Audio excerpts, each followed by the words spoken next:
इसके पहले आपका कॉपलर फोर्स, समतली बल निकाय, असमतली बल निकाय, रिजल्टेंट, समतुलक बल, ये सारे हम लोग पढ़ चुके हैं इसके पहले वाले लेक्चर में। आज जो आपका स्टार्ट हो रहा है यह बहुत ही इम्पोर्टेंट टॉपिक है, जो आपका बलों के समांतर चतुर्भुज का नियम है, जो आपका एग्ज़ाम में या तो आपके बलों के समांतर चतुर्भुज का नियम डेरिवेशन करने के लिए आ जाएगा, सूत्र को प्रूव करने के लिए, या बलों के समांतर चतुर्भुज के नियम पे आपको न्यूमेरिकल मिलेगा। तो हम लोग स्टार्ट करते हैं बलों के समांतर चतुर्भुज के नियम। ये नियम कहता क्या है? इस नियम के अनुसार यदि किसी बिंदु पर कार्य करने वाले दो बलों को दिशा और परिमाण, डायरेक्शन एंड मैग्नीट्यूड में एक समांतर चतुर्भुज की जो दो संलग्न भुजाओं द्वारा निरूपित किया जाए तो उन बलों का परिणामी समांतर चतुर्भुज के उस विकर्ण द्वारा दिशा और परिमाण में निरूपित किया जाता है जो दोनों बलों के परिच्छेदन बिंदु से होकर जाता है। जैसा कि आप चित्र में देख रहे हैं, जो यह चित्र दिखाया गया है, इस चित्र में दो बल P और Q हैं जो एक बिंदु O पर कार्य कर रहे हैं। आसन्न भुजाओं का मतलब होता है कि किसी समांतर चतुर्भुज के एक कोणीय बिंदु से जो दो भुजाएं निकलती हैं, तो उन्हीं दोनों संलग्न भुजाओं को आपस में जो आसपास की भुजाएं होती हैं, उन्हीं भुजाओं को हम लोग आसन्न भुजाएं कहते हैं। अब कोणीय बिंदु आपका वो है, यहाँ से दो भुजा, एक OA और एक OB निकल रही है। जो आपका OA P बल को प्रदर्शित करती है और OB Q बल को प्रदर्शित करती है। समांतर चतुर्भुज ये कहता है कि समांतर चतुर्भुज की दो संलग्न भुजाओं द्वारा निरूपित किया जाए इन बलों को, तो इनका परिणामी समांतर चतुर्भुज के उस विकर्ण के द्वारा दिशा और परिमाण में निरूपित किया जाता है। निरूपित करने का मतलब होता है प्रदर्शित किया जाता है। तो P और Q का जो परिणामी है वह आपका R है। R जो होगा इस समांतर चतुर्भुज OACB के विकर्ण के बराबर होगा, और वो विकर्ण कहाँ से जाना चाहिए? उसी कोणीय बिंदु जहाँ से आपके बल कार्य कर रहे हैं, जिस बिंदु से उस चतुर्भुज का विकर्ण गुजरना चाहिए, तो वो आपका विकर्ण OC है, जो P और Q का परिणाम R है। अब बात करते हैं इसको प्रूव करने के लिए। तो प्रूव करने के लिए माना कि एक बिंदु हमने वो लिया है जिसपे P तथा Q परिणाम और दिशा में एक समांतर चतुर्भुज OACB की दो आसन्न भुजाओं द्वारा OA तथा OB द्वारा निरूपित किया जाता है या प्रदर्शित किया जाता है। निरूपित और प्रदर्शित दोनों एक ही चीज़ें होती हैं। जबकि इनके बीच का कोण थीटा है। हम मान लेते हैं कि जो आपके P और Q दो बल हैं, इनके बीच का यह कोण आपका क्या है? थीटा है। और दोनों बलों का परिणामी R है, जो विकर्ण OC द्वारा प्रदर्शित किया जाता है। ऊपर देखिए, जो आपके विकर्ण है OC, इसको हम किससे प्रदर्शित कर रहे हैं? परिणामी R से। अब बात करते हैं कि आगे चित्र में थोड़ा सा हम लोग रचना करते हैं। रचना का मतलब है जो हमारी रचनाएं होती हैं वह हम लोग अपने अनुसार करते हैं क्वेश्चन को सॉल्व करने के लिए या सूत्र को प्रूव करने के लिए। तो इस समांतर में सा रचना हम लोग है कि जो OA लाइन है, इसको हम लोग आगे D तक बढ़ाते हैं और C से एक लंब D पर डालते हैं। C से एक लंब इस रेखा पर डालते हैं जो आपको D पर इस रेखा को काटता है। तो सिर्फ A से D और D से C जो हम लोग बढ़ाए हैं या लंब डाले हैं, यही हम लोगों की तरफ से एक रचना होता है जो किया जाता है क्वेश्चन को सॉल्व करने के लिए। अगर यहाँ पर रचना हो गया तो यहाँ पर जो एंगल D हुआ, यह एंगल आपका हो जाता है 90 अंश का। तो त्रिभुज आपका ODC जो हो गया, यह आपका समकोण त्रिभुज हो गया। समकोण त्रिभुज आप जानते हैं पाइथागोरस प्रमेय फॉलो होता है। तो पाइथागोरस प्रमेय कर्ण पर का बना वर्ग शेष दो भुजाओं पर के बने वर्गों के योग के बराबर होता है। तो आपका समकोण त्रिभुज OBC में क्या है? ओ सी कर्ण पर का बना वर्ग इक्वल टू किसके है, O D plus D C square के। अब आप ओ डी को क्या लिख सकते हैं, ओ डी को हम दो भाग में लिख सकते हैं, ओ से ए लिख सकते हैं और प्लस ए से डी लिख सकते हैं। तो ओ ए प्लस ए डी का होल स्क्वायर और प्लस डी सी का स्क्वायर यह हम लिख सकते हैं। जब कोष्टक को खोलेंगे तो यह आपका a प्लस बी के होल स्क्वायर से खुल जाएगा। जब a प्लस बी के होल स्क्वायर से इसको हम खोलेंगे तो यह हो जाएगा ओ ए का स्क्वायर प्लस ए डी का स्क्वायर प्लस 2 इंटू ओ ए इंटू ओ डी और प्लस डी सी का स्क्वायर। आप जानते हैं कि चित्र में जो दिखाया गया है ओ ए आपका p है, ओ ए आपका p है, तो ओ ए को हम लोग p लिख सकते हैं।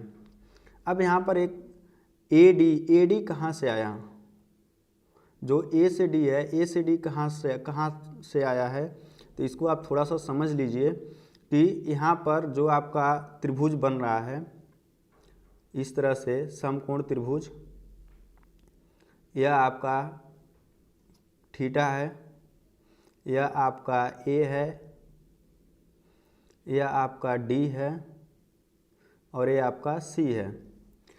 तो ये जो आपका थीटा है, यहाँ पर इस त्रिभुज में हम लोग जो हमारे ट्रिग्नोमेट्रिकल राशियाँ होती हैं साइन और कॉस लगा दें। साइन और कॉस लगाएंगे तो यहाँ पर साइन थीटा इक्वल टू क्या होता है,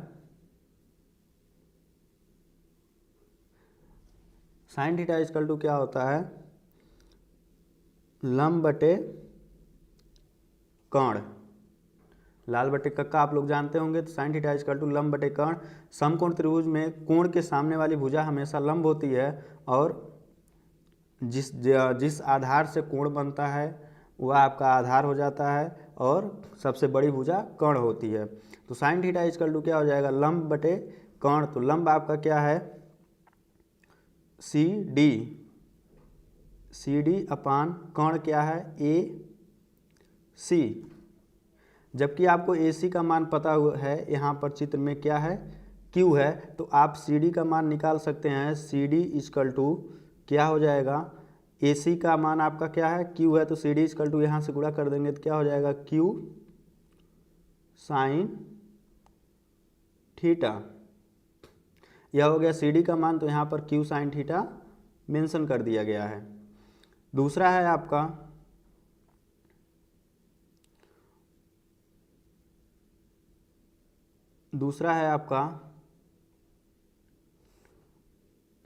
अगर इसमें हम लोग कॉस लगा दें इसी त्रिभुज में, कॉस थीटा इक्वल टू आपका क्या होता है, आधार बटे कर्ण। तो कॉस थीटा इक्वल टू आधार बटे कर्ण हो जाएगा। तो यहाँ पर आधार आपका क्या हो जाएगा, ए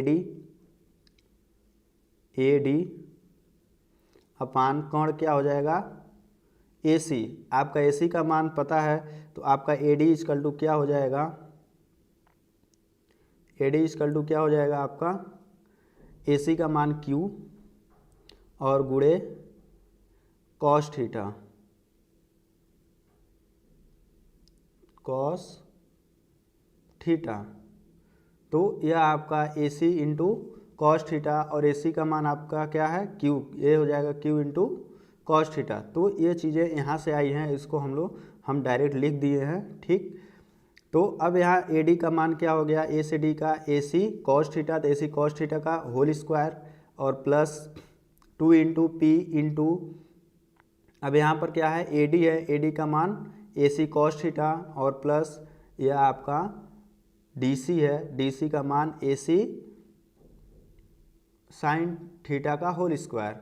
अब यहाँ पर अगर जो होल स्क्वायर है तो ए सी यहाँ पर भी, ए सी यहाँ पर भी है, तो ए सी का होल स्क्वायर आपका कॉमन निकल जाएगा और sine square theta plus cos square theta यह एक कोष्टक में हो जाएगा। यह एक सर्वसम्मिका होती है, आप जानते हैं सर्वसम्मिका का मान 1 होता है। तो आपका जो इक्वेशन हो जाएगा वह P square plus A C square कोष्टक में sine square theta plus cos square theta कोष्टक 1 plus 2 into P into A C into cos theta.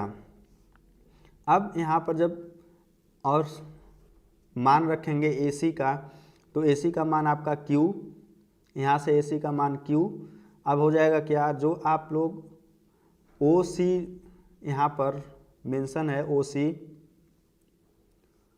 C mention है, ओ सी आपका क्या है, ओ से सी आर है।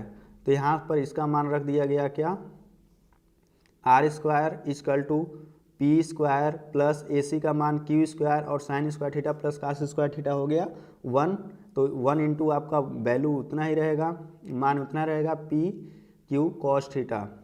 यह सूत्र आपका पहला सूत्र यह हो गया, या तो आप इसी फॉर्मेट में रहने दीजिए या इसको और सॉल्व करेंगे तो जब यहाँ से स्क्वायर हटेगा तो बराबर के दूसरी तरफ वाली राशि सारी की सारी आपकी क्या हो जाएगी, रूट में हो जाएगी। तो हो जाएगा R equal to under root P square plus Q square plus 2pq cos theta.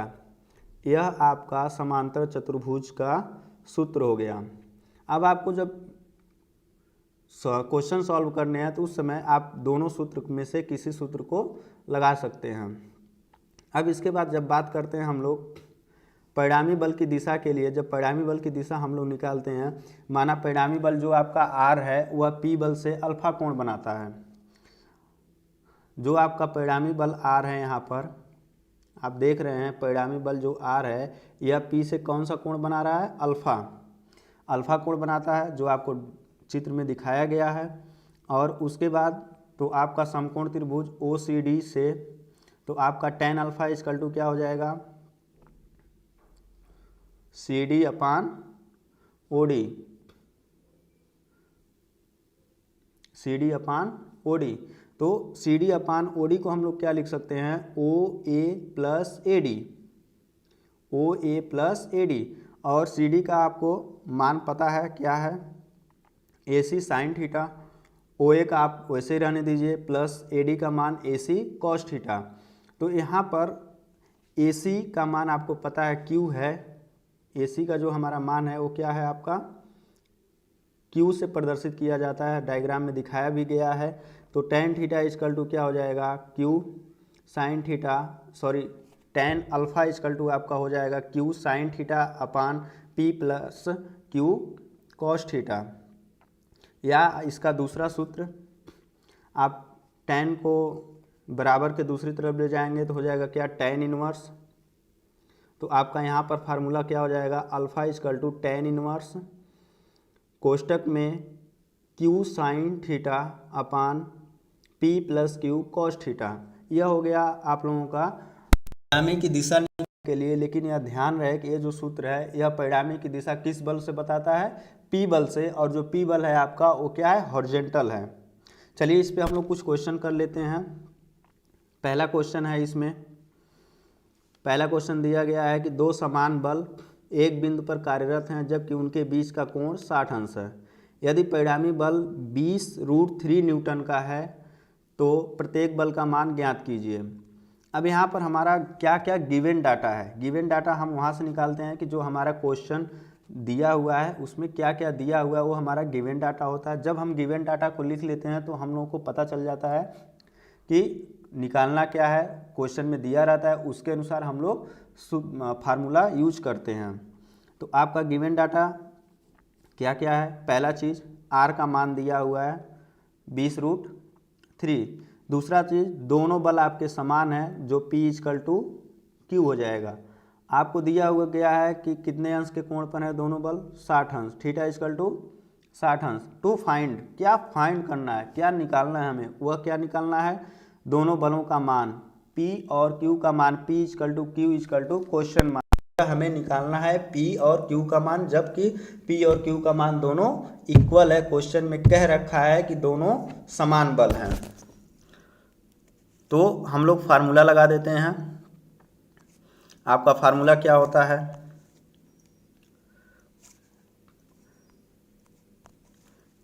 Formula क्या होता है, R square is equal to P square plus Q square plus 2pq cos theta. R का मान आपको पता है क्या, 20√3, आर का मान है 20√3। तो आर की जगह पे हम लोग रख दिए 20√3 का होल स्क्वायर। अब पी के जगह पे आपका ऑलरेडी पी स्क्वायर, क्योंकि पी और क्यू दोनों आपका देखिए यहाँ से दोनों समान बल हैं तो पी इजकल टू क्यू है। तो हम लोग क्यू की जगह पे भी क्या रखेंगे, पी को ही रखेंगे। तो क्यू की जगह पे हो गया P square plus 2p, Q की जगह पे फिर क्या रख देंगे, पी कॉस थीटा की जगह पे हम लोग क्या रख देंगे, 60 अंश।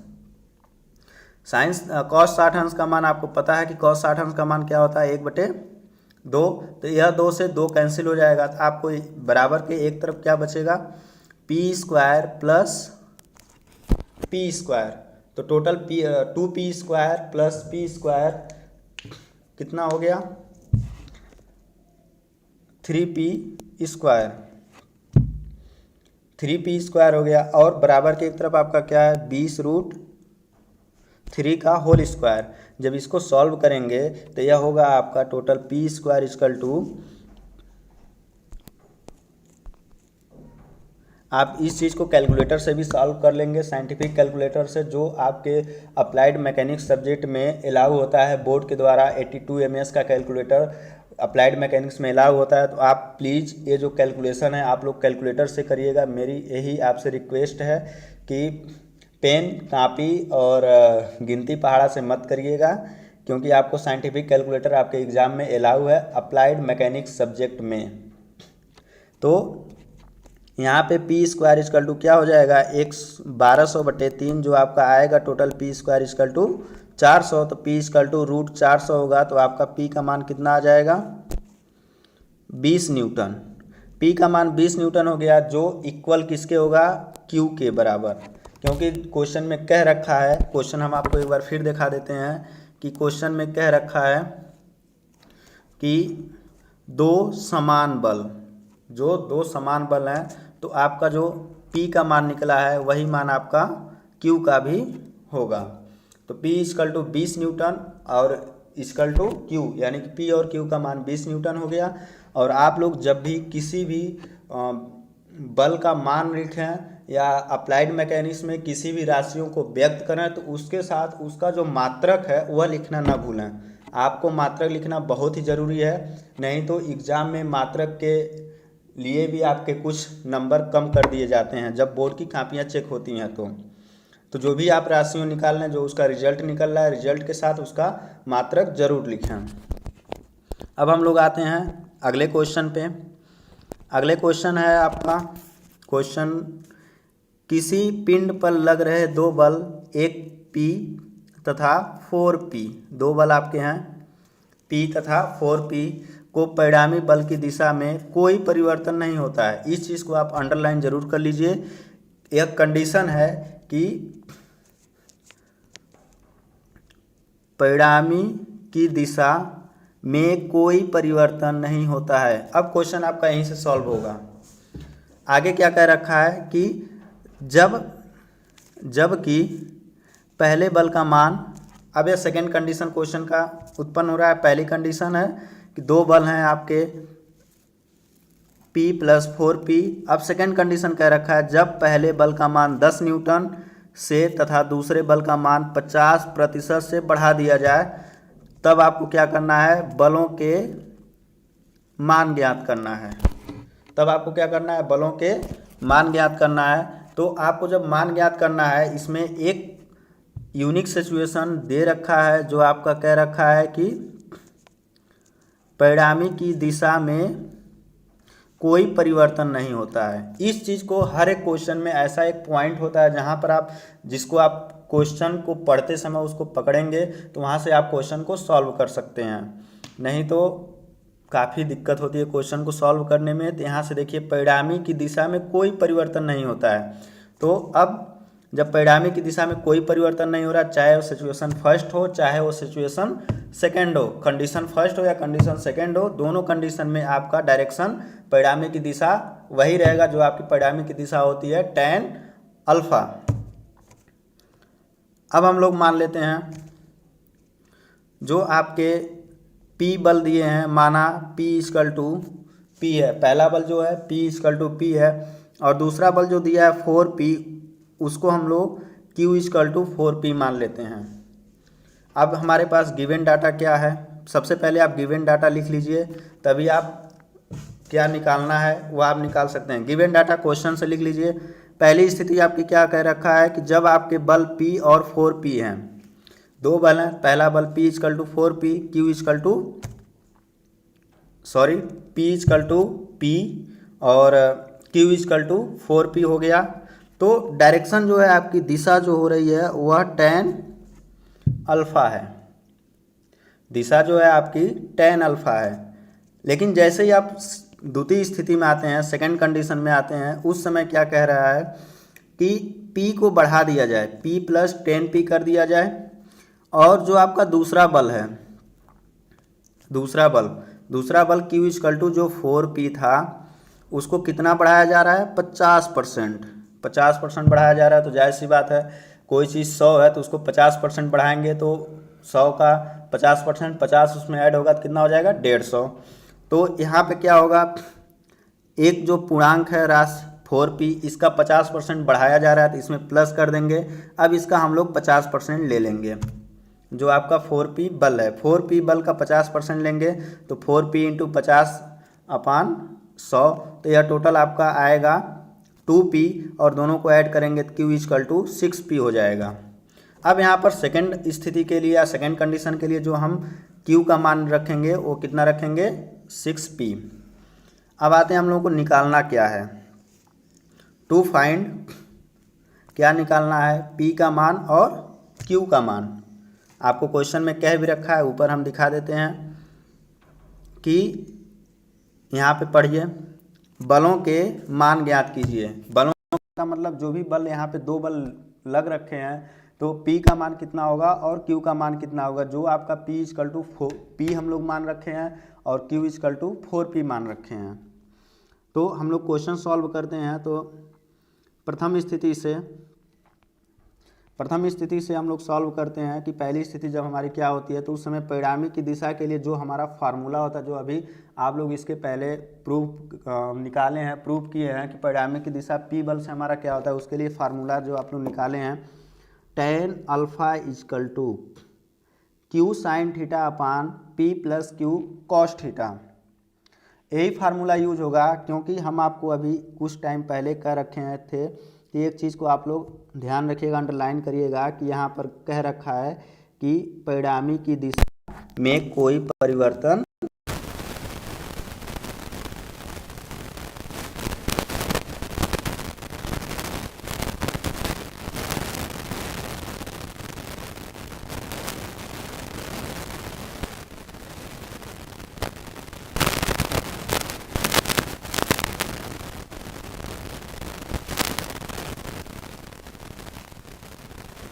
वन, यह इक्वेशन नंबर क्या हो गया, 1 हो गया। अब जो सेकंड कंडीशन है, सेकंड कंडीशन में आपकी परिणामी की दिशा आपको वही है, उसमें कोई परिवर्तन नहीं है, tan अल्फा ही है। तो आपके बराबर के दूसरी तरफ क्या हो जाएंगे, P का मान सेकंड कंडीशन के लिए हम लोग क्या निकाले हैं, 6P। यहाँ पर देखिए ये आपकी सेकंड कंडीशन के लिए है, तो यह हो गया 6P। उसके बाद क्या, साइन थीटा अपान, अब सेकंड कंडीशन के लिए P का मान क्या है कि 10 न्यूटन उसको क्या किया जा रहा है, बढ़ाया जा रहा है। जब 10 न्यूटन हम उसको बढ़ा रहे हैं तो वहाँ पे लिखा जाएगा P प्लस 10P और प्लस Q की जगह पे हो जाएगा 6P कॉस थीटा। यह इक्वेशन नंबर आपका हो गया 2। यह इक्वेशन नंबर 2 हो गया। चूँकि प्रश्नानुसार दिशा नहीं बदल रही है, क्वेश्चन में जो आपको कई बार हम इंडिकेट भी कर चुके हैं, क्वेश्चन में एक कह रखा है कि दिशा नहीं बदल रही है, तो हम वहीं से क्वेश्चन को सॉल्व करना शुरू करेंगे। हर एक क्वेश्चन में एक ऐसी सिचुएशन दी रहती है जहां से आप क्वेश्चन को सॉल्व करना शुरू कर सकते हैं। तो आपके 2 क्वेश्चन हो गए, दोनों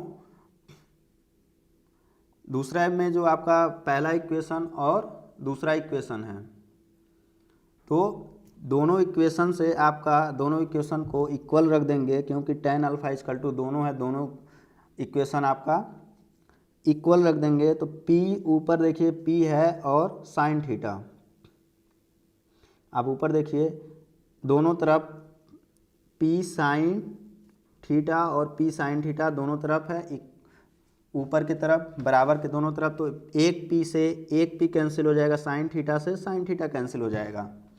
अब जो भी बचा हुआ है उसमें क्या करेंगे, क्रॉस गुणा कर देंगे, क्रॉस गुणा करेंगे। यहाँ पे देखिए एरो लगाया गया है, क्रॉस गुणा का दिखाया गया है कि यहाँ नीचे से ऊपर कर देंगे, इधर एक तरफ नीचे से दूसरी तरफ के ऊपर की तरफ गुणा कर देंगे। तो यहाँ पर करेंगे गुणा, तो P प्लस 10 एक कोष्टक में प्लस 6P कॉस थीटा का मान, कॉस थीटा का गुणा 4 में करेंगे तो यह आएगा आपका 4P plus 40 plus 24 P cos theta. जब दूसरे वाले नीचे की तरफ का गुणा दूसरे तरफ ऊपर वाले की राशि में करेंगे तो यहाँ पर हो जाएगा 6p plus 24p cos theta. यहाँ पर देखिए 24p और 24p दोनों तरफ है, 24p cos theta 24p cos theta बराबर के दोनों तरफ है। तो आप एक तरफ ले जाकर उसको माइनस करके कैंसिल करिए या दोनों तरफ यहीं पर कैंसिल कर दीजिए। अब इसके बाद आपका बचा क्या, एक तरफ बचा 4p, एक तरफ बचा 6p। तो 4p को आप क्या करिए, बराबर के दूसरी तरफ 6p की तरफ लाएंगे तो यह यहाँ पर प्लस का है तो यहाँ पर आ जाएगा -4p हो जाएगा। तो -4p हो जाएगा तो 6p में से 4p माइनस होगा तो कितना बचेगा 2p, और एक तरफ तो आपका ऑलरेडी 40 बचा हुआ है। 2p इजकल टू 40, तो p इजकल टू क्या हो जाएगा आपका 20। जब p इजकल टू 20 हो गया तो आपका q इजकल टू क्या था, q इजकल टू 4p था। तो q का मान 4 × 20 हो जाएगा तो क्या हो जाएगा q का मान 80 न्यूटन, p का मान 20 न्यूटन और q का मान 80 न्यूटन। तो यह आपका क्वेश्चन सेकंड भी आपका कंप्लीट हो गया।